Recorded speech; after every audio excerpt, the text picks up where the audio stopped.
Checking your understanding with a client on a regular basis is really important to make sure that you really do understand what it is that they're saying. Often when talking about their experiences, clients can use words that might not be entirely clear, or they might use quite abstract words to describe what's going on for them. Often if a client uses like metaphors or uses words where it's not 100% sure what exactly they mean by that, I'll often check in with them and ask them what they mean. And this can include words that I've never heard before, so maybe they're using some kind of terminology that I'm not familiar with. Or it could also include words that I know the dictionary definition of, but I'm not entirely sure if I understand how they're using that word. Words like depression and words like narcissism or any other like mental health category type labeling jargony words. If someone says, I feel depressed, that's not the end of the conversation. I'd want to know what they mean by depressed, what that means to them, what experiences they're actually having. Depression suggests certain things, but I don't think it actually explains stuff in and of itself. There's a lot of scope for a person to make assumptions about a person's experience if they are describing themselves as depressed. I would want to ask them what that means to them. And I'd probably make clear, and sometimes I do make clear, that I know the dictionary definition of the word, and with depression I'm familiar with the diagnostic criteria as well, but I'm curious to understand your experience, and I want to make sure that I understand really what that word means to you and what you're describing when you use it. And this really just goes back to seeing people as individual, unique people and not examples of categories. That's what this amounts to. And the message I hope to give when I'm asking these kinds of questions is that I'm going to see you as a human being. I'm interested in you as a human being, and I'm interested in your experience. It's also important to check your understanding of the broad gist of what someone has been saying as well. I often see it that as a client's talking, I might fully understand where they're at, but the more they talk without me checking my understanding, the further apart we may well be from each other. This is the client's actual experience and what they're actually meaning by the things that they're saying, and that could be my understanding of it. The longer I go without checking that I'm actually understanding what they're saying accurately, the further apart we could be. So I think it's really important to check your understanding on a regular basis with them. The way I see it is, as time goes on, we're apart. If I check my understanding there and it's right, we're back together again. And then as time goes on again, we could gradually go further apart, and I check my understanding quite regularly. And sometimes, this might be controversial for a person-centered therapist, sometimes I'll jump in just to make sure that I understand what they're saying. If they're talking, I'll jump in, say a few words just to make sure that I'm in line with them, hopefully in a non-invasive way, and without disrupting the momentum of what they're saying. I'll just jump in to make sure that I'm in line with them, and I'll shut up and let them talk a bit more. I think you should really use your intuition to gauge how often you should do this and how much the client's going to want you to do this. For me, I find it better to do it more often to ensure that I'm with them throughout.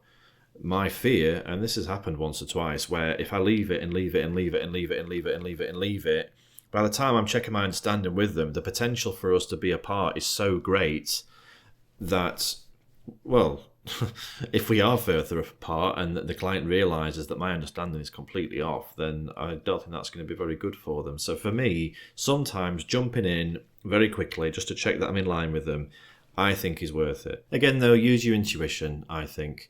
Sometimes I have to jump in more. Maybe if a client's talking really fast and there's a lot of content, I want to make sure that I've understood what they've said so far, so that I can kind of just put it to one side and focus on them in the present.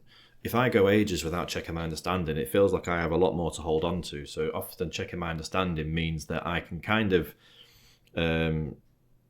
delete my short-term memory of what they've said, because I know that I'm with them. I know that I understand it intuitively. That knowledge is there. I'm present with them, so I don't have to remember as much. If I go ages without checking my understanding, then I think I have to remember a lot more, and it's a lot harder to really do justice to everything they've said. I suppose there's a risk here of it feeling invasive if I don't do it right, or if I misjudge how much the client is going to be comfortable with me doing it. But I find more often that, I'm more with them, and often I find that the clients tend to feel heard. I'm really making an effort to understand them. And I can even sometimes apologise, right, I'm sorry to jump in, I just want to make sure I understand. this.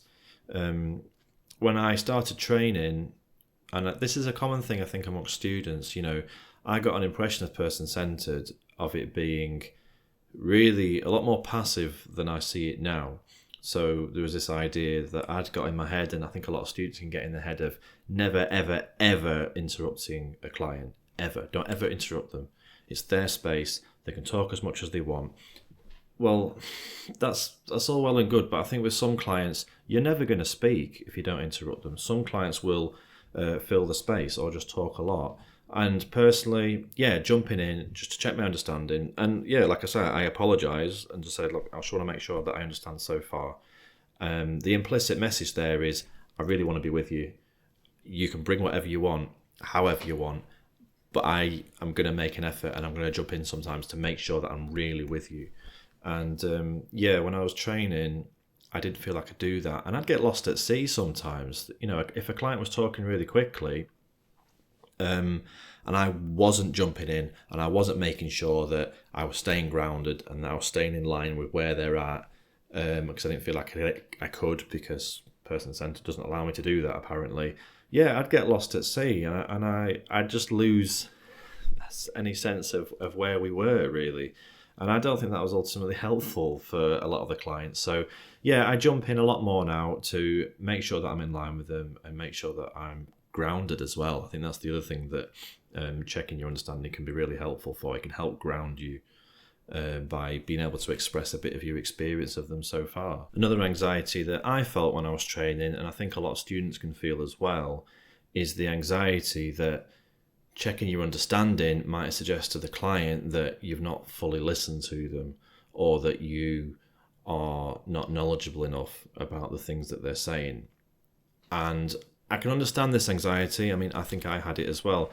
For me, though, checking your understanding shows more than anything that you are really interested in understanding them, and you're really keen to be with them and really offer them a space that's helpful for them. If in doubt, though, like I said earlier, you can make it clear that you understand what the definition of the word is, but you're keen on understanding how they're specifically using it. I think that reframes your wanting for clarification to become, I'm interested in you. It's not that I don't understand the meaning of the word. I really want to know what you mean when you use that word and what's behind that word for you.